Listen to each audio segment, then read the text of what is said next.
Hi, I'm Mike Antonacci, and I'm here to help you become the hero God is calling you to be. Today, we are talking about heaven and merits and what merits are not, because there are a lot of misunderstandings about that. Okay, first thing, very, very important, and this is why I'm saying it first.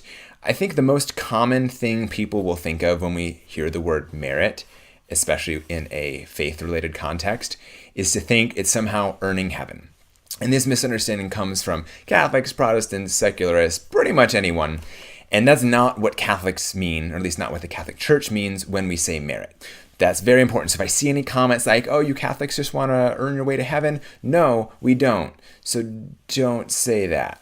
So if that's what merit is not, then what is merit? Merit is a response to God. That's very important. God first moved. God first loved us. God came himself to save us when we were not able to do that. So that's a very important thing to know about it. So Jesus made heaven possible for us.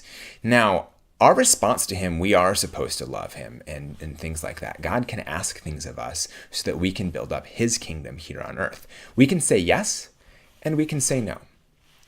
If we say yes, remember, God has prompted us. He's made it possible for us to do this thing he's asking. And then our response is to say yes. Merit is that we did it, and God is like extra rewarding. Like we're already in heaven at the, once we die and stuff with Jesus. But this is beyond that. Someone who really, really, really responds to God's love is going to be even more graced in heaven than someone who barely responds to God's love. An analogy is, we're all going to be filled with God's love. So if you're a little thimble versus you're a bathtub versus you're a lake, you're still full, but one is more full than that. Merit would be the enlarging of our souls to more receive God's love. I've used an analogy before in another video that if life is a video game, everyone who finishes the game is the one in heaven. And, Jesus is making that possible and all of that sort of things. Some people get a high score. Those are the saints. We recognize they played the game well. But anyone who finishes the game and doesn't give up or anything like that is there.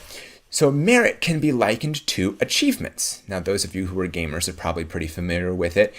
And there's little things that you do in the game, and then you get a little thing that pops up saying, achievement unlocked, and whatever it is you did. Anywhere from really easy things to really hard things. Like I remember from Rock Band, one of the harder achievements was to get 100% on a song on expert, and so there was one for each instrument. And for bass, it was you had to do up strums the whole time, so it's like you're actually playing bass.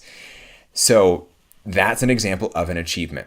Some of them are just really silly and stupid. Like one of them from Fable was you had to have this red wig and this certain dress and whatever. You're just basically looking ridiculous, and people are doing it just to get an achievement. One thing I really like about the analogy with video game achievements is you can't actually win the game with achievements.